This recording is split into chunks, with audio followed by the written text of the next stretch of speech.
Delta Force just dropped their massive Meltdown season that brings two extremely different maps to the game and some bigger, more meaningful changes that honestly surprised me. I got invited to check out this content early, and I want to give the devs a big thank you for sponsoring today's video. Use my link below to get Delta Force and unlock 6 new skins. Again, the game is free to play.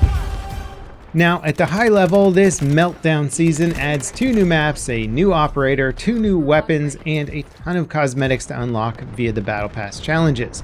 The new Warfare map, Colosseum, is definitely a highlight for me. This is an absolutely massive map that feels purpose-made for Delta Force's attack and defend mode. The starting sector gives me those old-school Sen Crossing vibes from Battlefield 3 with its narrow streets, extreme verticality, and destruction. It delivers some intense firefights, but also some quality flanking opportunities. The side streets give you access to basically the central artery of the area, letting you circle around the front line and cause some serious damage. And as I learned the routes, I found spots that let me rack up huge kill streaks while getting the pressure off my team. Around the perimeter of the area, vehicles have a bit of a playground to kind of duke it out, but the objective areas are designed to be more like kill boxes that will funnel vehicles to their doom. So infantry players can actually duke it out over the objectives without constantly getting mowed down by tanks. And as you move on, the final few sectors focus on an area around a massive recreation of the Roman Colosseum. Fighting in and around the Colosseum is absolutely nuts in the best way possible. The spawns for both teams feel very close together, so the final point is basically always being contested.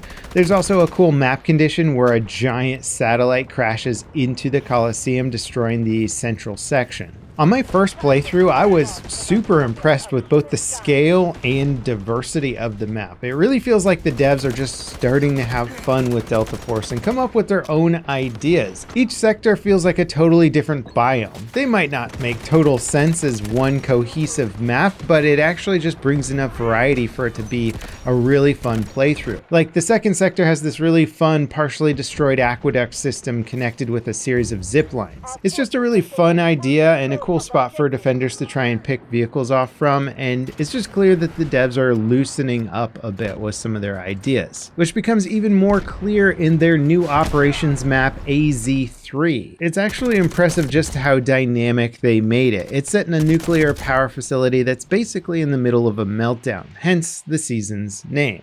Now, the reactor status actually changes depending on what side activities and quests that you do during the game. So you can either make it fully melt down or you can shut it off by the end of the match. And across the map, there's a bunch of contaminated areas that'll inflict radiation damage. And the longer you get exposed to these areas, the worse your vision will get. And if you take too much exposure, it'll also start eating away at your health. But you can mitigate the radiation effects by using these washing stations. And I gotta say, it's pretty cool how dynamic this map concept is, especially in a genre that isn't really well known for having extremely dynamic maps. I'd be curious to hear what you guys think about this, since it does sort of shift the focus of this mode a little bit. There's even a thing where the main mission includes a section where you have to escort an NPC so that they can actually shut down the reactor. And off the top of my head, I can't recall any other extraction style shooter that has both an escort mission that also affects the entire parameters of the game mode.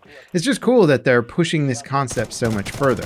Now, since the season launched, I've been playing more of the AZ3 matches, and I've definitely started to appreciate how following the main mission rewards you with some solid loot and gives you a fast way of extracting. Most of the existing operation maps have puzzles or objectives that you can complete for bonuses or rewards, but they don't often include full-scale explosions that completely change the layout of the map or spawn in new extraction points. The main mission unlocks about 10 minutes into the match, giving you enough time to do some looting and unlocking rooms. It's also interesting how certain loot containers will also dose you with a bit of radiation poisoning. So if you're opening up some sort of radiation contamination storage thing, it'll give you a bit of radiation like you might expect. And once the main mission unlocks, you interact with this radio to accept it. From there, you'll head upstairs to free a scientist who will attempt to initiate the reactor shutdown procedure.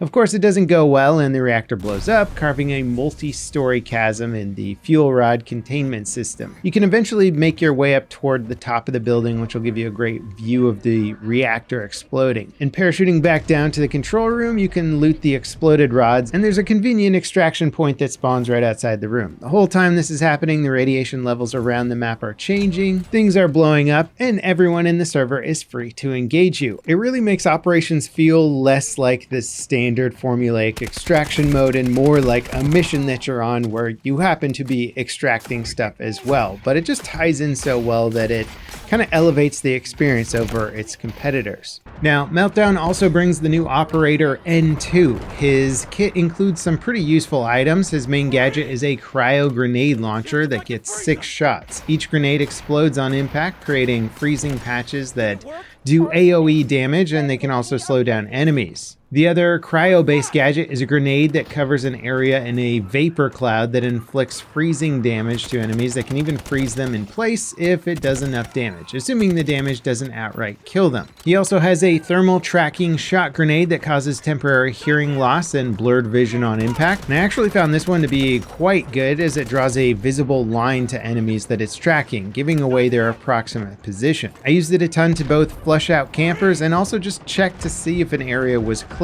And in general, I found his abilities to be extremely useful, and I could see him being a top pick in all the game modes.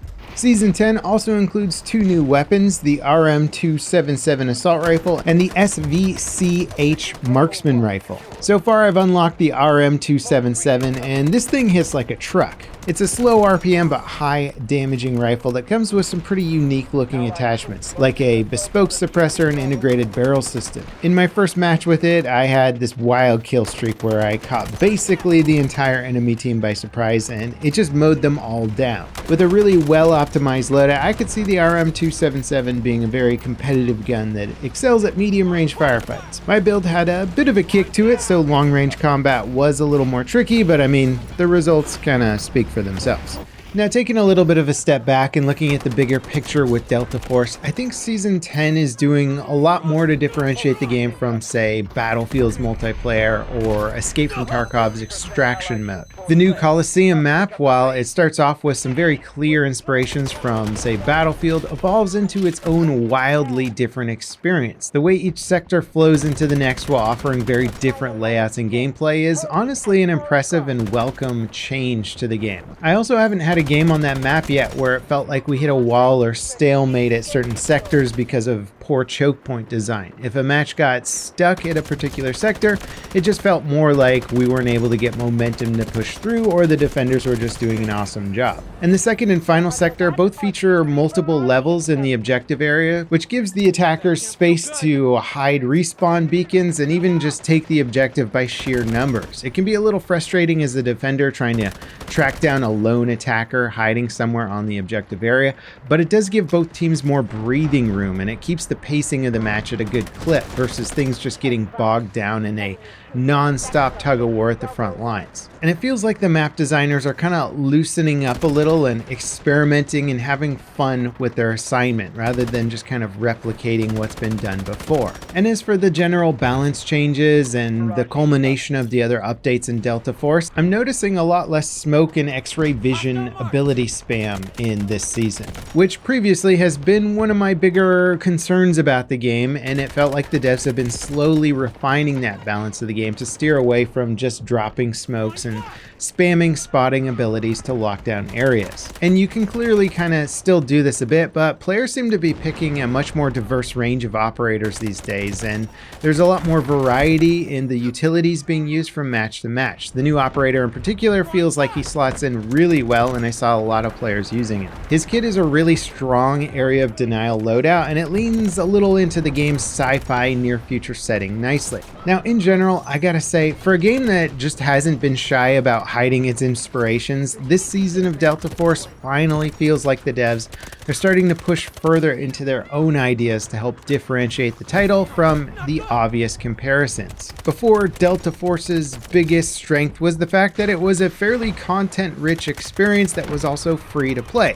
But when you compared it to the competing titles out there, it just didn't do all that much to differentiate itself from things. Now that they're starting to explore with these more dynamic game modes in the extraction mode and these more evolving attack and defend experiences, it's starting to feel like its own thing, and the operators are starting to balance out a bit more.